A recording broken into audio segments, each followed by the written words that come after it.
Hello दोस्तों, नमस्कार। मेरे YouTube चैनल में आप लोगों का स्वागत है। आप लोगों को 2-4 दिन से वीडियो नहीं मिल पा रहा था। हाँ, मेरी थोड़ी तबीयत ख़राब थी, इसलिए जो है चैनल पे नहीं आए। लेकिन हाँ, आज थोड़ी तबीयत ठीक है, तो चलिए वीडियो स्टार्ट करते हैं। हाँ, आप लोगों को बता दूं कि हम तुलनात्मक राजनीति पढ़ा रहे हैं। तुलनात्मक राजनीति में हम मोस्ट पॉइंट देख रहे हैं जहाँ से अक्सर एग्जाम में क्वेश्चन पूछे जाते हैं। चाहे आप जीआईसी की तैयारी कर रहे हो, चाहे आप जो है पीजीटी की तैयारी कर रहे हो, चाहे आप कोई किसी भी एग्जाम की तैयारी कर रहे हैं, अगर उसमें पॉलिटिकल साइंस है, पॉलिटिकल साइंस में तुलनात्मक राजनीति आपके सिलेबस में है, तो यह वीडियो आपके लिए है। तो चलिए स्टार्ट करते हैं वीडियो, देखते हैं इस वीडियो में हमने आप लोगों के लिए क्या रखा है। तो पहला पॉइंट देखते हैं। पहला पॉइंट एक क्वेश्चन पूछा जाता है जो मोस्ट इंपॉर्टेंट है। पहला क्वेश्चन क्या है? पहला पॉइंट क्या है हम लोगों का? किस देश में सरकार संसदात्मक तथा अध्यक्षात्मक प्रणाली का मिश्रण है? मोस्ट इंपॉर्टेंट है, ध्यान से सुनिएगा आप लोग। क्वेश्चन क्या पूछा गया है? किस देश में जो है संसदात्मक या अध्यक्षात्मक शासन प्रणाली का मिश्रण है? कौन सा ऐसा देश है जिसमें जो है वहां की शासन प्रणाली जो है संसदात्मक और अध्यक्षात्मक शासन प्रणाली का मिश्रण है? शायद आप लोगों को पता हो, तो प्लीज आप लोग जो है कमेंट करके आंसर जरूर बताइएगा इसका आंसर क्या होगा। इसके बाद जो है वीडियो आप लोग देखिएगा। तो क्वेश्चन क्या है? किस देश में जो है संसदात्मक एवं अध्यक्षात्मक शासन प्रणाली का मिश्रण है? तो किस देश में है? फ्रांस में। फ्रांसीसी शासन प्रणाली, जो फ्रांसीसी शासन प्रणाली है वह कैसी शासन प्रणाली है? उसमें जो है संसदात्मक या अध्यक्षात्मक शासन प्रणाली का मिश्रण है। मोस्ट इंपॉर्टेंट है, अक्सर एग्जाम में पूछा जाता है, इसलिए यह पॉइंट जो है इस वीडियो में है। मैंने जो भी वीडियो आप लोगों को पढ़ाए हैं मोस्ट इंपॉर्टेंट पॉइंट है। चाहे जो एग्जाम आप देंगे, तुलनात्मक राजनीति अगर आपके जो है सिलेबस में है तो यह पॉइंट मोस्ट इंपॉर्टेंट आपके लिए बन जाता है।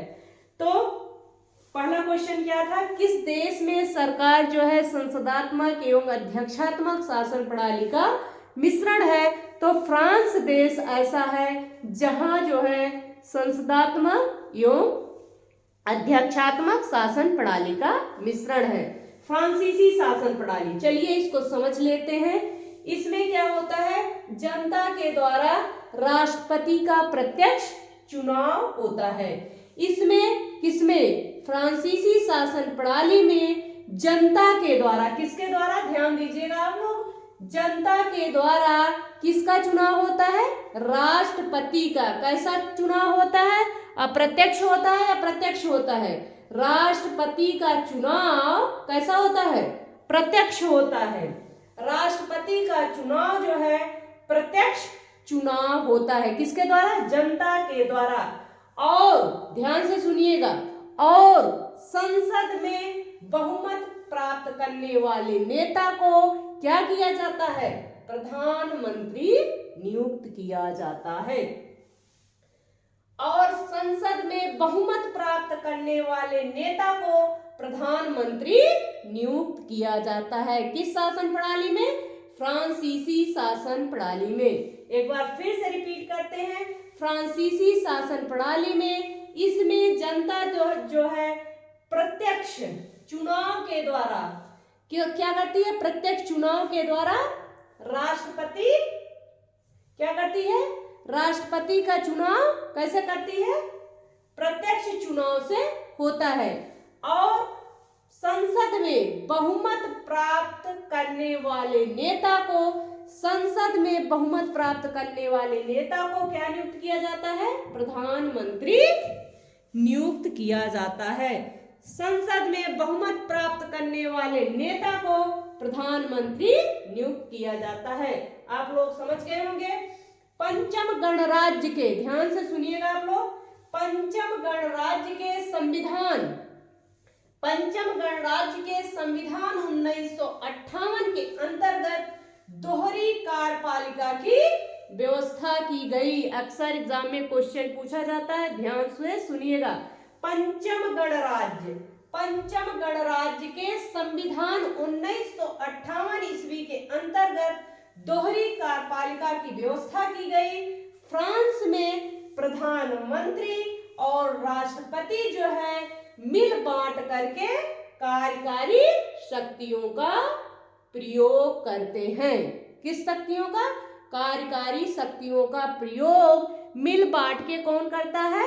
प्रधानमंत्री और राष्ट्रपति। इस तरह जो है जो फ्रांस देश में संसदात्मक तथा अध्यक्षात्मक शासन प्रणाली का मिश्रण पाया जाता है। आप लोग शायद समझ गए होंगे।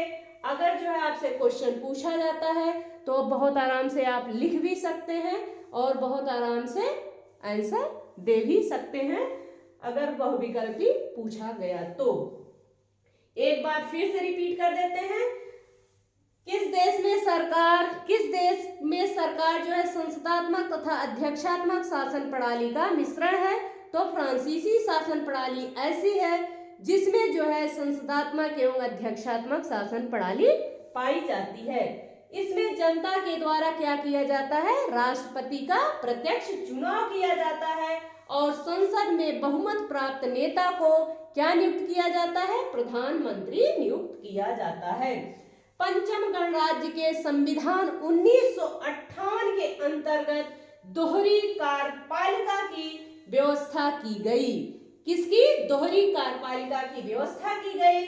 फ्रांस में प्रधानमंत्री और राष्ट्रपति जो क्या करते हैं? मिल बांटकर कार्यकारी शक्तियों का प्रयोग करते हैं। आप लोग समझ गए होंगे। आगे बढ़ते हैं।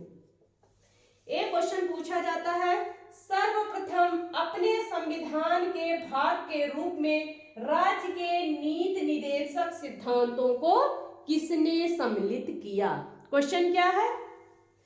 सर्वप्रथम अपने संविधान के एक भाग के रूप में राज्य के नीति निर्देशक सिद्धांतों को सम्मिलित कौन किया? आप लोग बताइए, किसने सम्मिलित किया था एक भाग के रूप में सर्वप्रथम नीति निर्देशक तत्वों को? तो चलिए आगे समझ लेते हैं। हमारे संविधान निर्माताओं ने किस देश से नीति निर्देशक तत्वों को लिया था? आयरलैंड से लिया था। हमारे देश के संविधान निर्माताओं ने आयरलैंड के संविधान का क्या किया? अनुसरण किया। आयरलैंड के संविधान में राज्य के मार्गदर्शन के लिए, किसके मार्गदर्शन के लिए? राज्य के मार्गदर्शन के लिए सामाजिक नीति का सिद्धांत उल्लेखित है। किस नीति का? सामाजिक नीति का जो सिद्धांत है उल्लेखित है, किंतु कोई भी न्यायालय जो है इनका संज्ञान नहीं ले सकता। कोई भी न्यायालय जो है इनका संज्ञान नहीं ले सकता। आप लोग समझ गए होंगे। तो सर्वप्रथम हमारे संविधान के एक भाग के रूप में राज्य के नीति निर्देशक सिद्धांतों को सम्मिलित किया गया। कहां से सम्मिलित किया गया? आयरलैंड के संविधान से सम्मिलित किया गया। आप लोग समझ गए होंगे। एक बार फिर से रिपीट कर देती हूँ। हमारे संविधान के निर्माताओं ने आयरलैंड के संविधान का क्या किया? अनुसरण किया। आयरलैंड के संविधान में राज्य के मार्गदर्शन के लिए इसको संविधान में रखा गया, किंतु कोई भी न्यायालय इनका संज्ञान नहीं ले सकता है। आगे बढ़ते हैं। आप लोग समझ गए होंगे। हाँ, एक क्वेश्चन पूछा जाता है, अध्यक्षात्मक प्रणाली में राष्ट्रपति होता है। अध्यक्षात्मक शासन प्रणाली में राष्ट्रपति होता है। राज्य एवं शासन दोनों का प्रधान होता है कि नहीं होता है? राज्य एवं शासन दोनों का प्रधान होता है या नहीं होता है? आप लोग बताइए कि अध्यक्षात्मक शासन प्रणाली में जो राष्ट्रपति है वह जो है राज्य एवं शासन दोनों का प्रधान होता है कि नहीं होता है? आपका आंसर क्या होगा अगर क्वेश्चन पूछा गया तो? तो क्या होगा, अध्यक्षात्मक शासन प्रणाली में राष्ट्रपति जो होता है राज्य एवं शासन दोनों का प्रधान होता है। चलिए इस चीज को हम लोग समझते हैं कैसे। राज्य एवं शासन दोनों का प्रधान होता है, अध्यक्षात्मक शासन प्रणाली में राष्ट्रपति। इन चीजों को हम समझते हैं। आंसर क्या होगा, दोनों का प्रधान होगा। अध्यक्षात्मक शासन प्रणाली में राष्ट्रपति जो है राज्य एवं शासन दोनों का प्रधान होता है, यही आंसर है। तो चलिए इन सब चीजों को हम लोग समझते हैं। अध्यक्षात्मक प्रणाली वह शासन प्रणाली है, अध्यक्षात्मक प्रणाली वह शासन प्रणाली है जिसमें जो है कार्यपालिका और विधानमंडल, कार्यपालिका और विधानमंडल का चुनाव क्या होता है, अलग अलग होता है। ध्यान से सुनिएगा, अध्यक्षात्मक प्रणाली वह शासन प्रणाली है जिसमें कार्यपालिका और विधानमंडल का जो चुनाव होता है वह क्या होता है, अलग अलग होता है। परंतु जो है राष्ट्रपति, ध्यान से सुनिएगा, परंतु शब्द पर ध्यान दीजिएगा, क्या होता है, पहले मैंने क्या बताया, अध्यक्षात्मक प्रणाली वह शासन प्रणाली है जिसमें कार्यपालिका और विधानमंडल का जो चुनाव होता है वह क्या होता है, एक साथ होता है, नहीं, अलग होता है। परंतु, परंतु शब्द पर ध्यान दीजिएगा, परंतु राष्ट्रपति कार्यपालिका होती है जो विधानमंडल के बहुमत पर क्या होती है, आश्रित होती है। आश्रित क्या होगी, आश्रित होगी कि नहीं होगी, क्या होगी, आश्रित होगी कि नहीं होगी।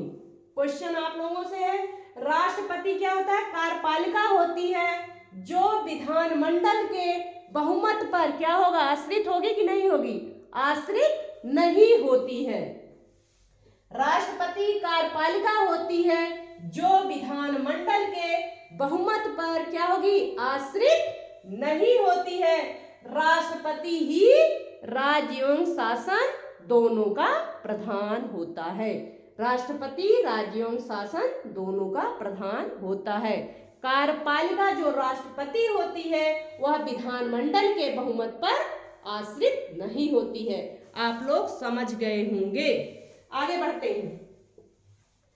हाँ, एक क्वेश्चन और पूछा जाता है इसी शासन प्रणाली से, ध्यान से समझिएगा आप लोग, क्योंकि जब मैं जो क्वेश्चन सॉल्व कर रही थी, मैंने पीसीएस का भी, आईएएस का और जो है जीआईसी का, पीजीटी का, जो तुलनात्मक राजनीति का क्वेश्चन है जो मैंने सॉल्व किया है, जो मैं यहाँ आपको नोट्स दे रही हूँ, कम से कम मैं 2-4 घंटे पढ़ती हूँ फिर एक वीडियो बनाती हूँ, तो उसमें जो है मैंने बहुत सारे क्वेश्चन सॉल्व किए। तो सबसे ज्यादा मुझे जो क्वेश्चन मिला तुलनात्मक राजनीति में वह संसदात्मक शासन प्रणाली और अध्यक्षात्मक शासन प्रणाली से ज्यादा क्वेश्चन पूछे गए हैं। चाहे आप पीजीटी का उठा के देख लीजिए, चाहे जीआईसी का, चाहे यूपी पीसीएस का देख लीजिए, मैंने राजस्थान पीसीएस का, सबका मैंने जो है पेपर सॉल्व की हूँ। इसके बाद जो है आपके सामने यह नोट्स लाई हूँ।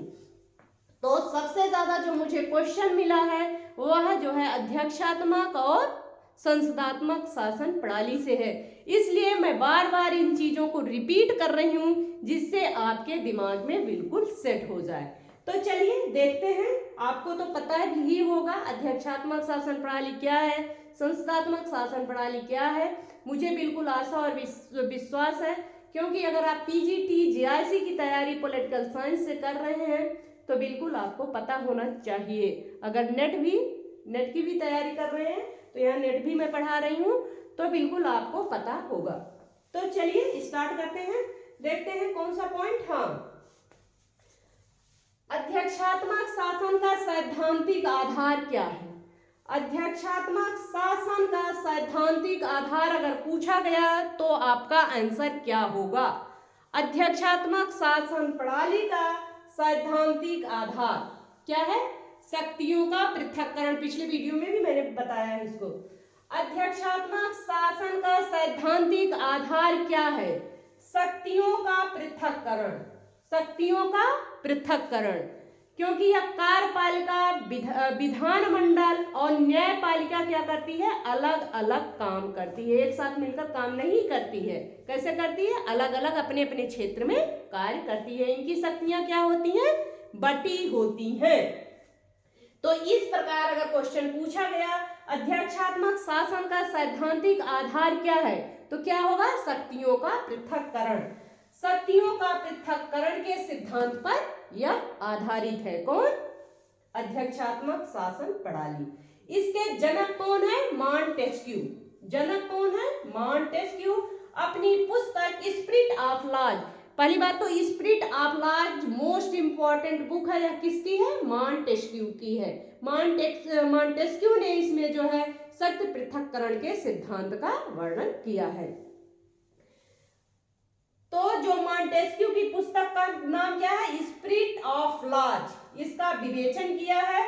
अध्यक्षात्मक व्यवस्था में शक्ति जो है स्पष्ट रूप से विधायिका, कार्यपालिका तथा न्यायपालिका में बटी होती है।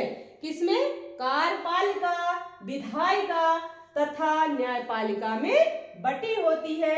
यह जो है अमेरिकी अध्यक्षात्मक व्यवस्था में लागू है, यह अमेरिकी अध्यक्षात्मक व्यवस्था में लागू है। आप लोग समझ गए होंगे। एक बार फिर से रिपीट कर देते हैं।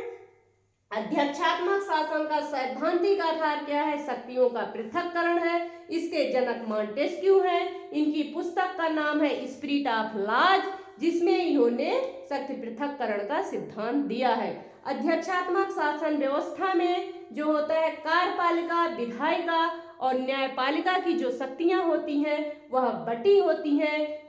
यह सिद्धांत जो है अमेरिकी व्यवस्था सिद्धांत पर लागू है। आप लोग समझ गए होंगे। आगे बढ़ते हैं। एक क्वेश्चन और पूछा जाता है जो मोस्ट इंपॉर्टेंट है। राजनीतिक दल प्रमुख रूप से कार्य करते हैं। राजनीतिक दल जो है प्रमुख रूप से कौन कौन से कार्य करते हैं, राजनीतिक दल प्रमुख रूप से कौन से कार्य करते हैं। तो पहला कार्य क्या करेंगे, राजनीतिक प्रक्रिया का क्या करेंगे, एकीकरण। राजनीतिक प्रक्रिया का एकीकरण, सरलीकरण, स्थिरीकरण। राजनीतिक प्रक्रिया का एकीकरण, सरलीकरण, स्थिरीकरण करते हैं। दूसरा क्या करते हैं, राजनीतिक नेतृत्व की भर्ती करते हैं। दूसरा क्या करते हैं, शायद आप लोगों को पता हो, इसको जल्दी जल्दी पढ़ा देते हैं। राजनीतिक नेतृत्व की भर्ती करते हैं। तीसरा जो है विचारों का समन्वय किया दलाल का कार्य करते हैं। चौथा जो है लोकप्रिय मुद्दों की पैरवी करते हैं। चुनाव लड़ना तथा सत्ता प्राप्त करना इनका मुख्य उद्देश्य होता है। आप लोग समझ गए होंगे। अगर वीडियो समझ में आए तो प्लीज कमेंट करके जरूर बताइएगा और मेरे लिए एक शेयर, सब्सक्राइब, लाइक जरूर करिएगा। धन्यवाद।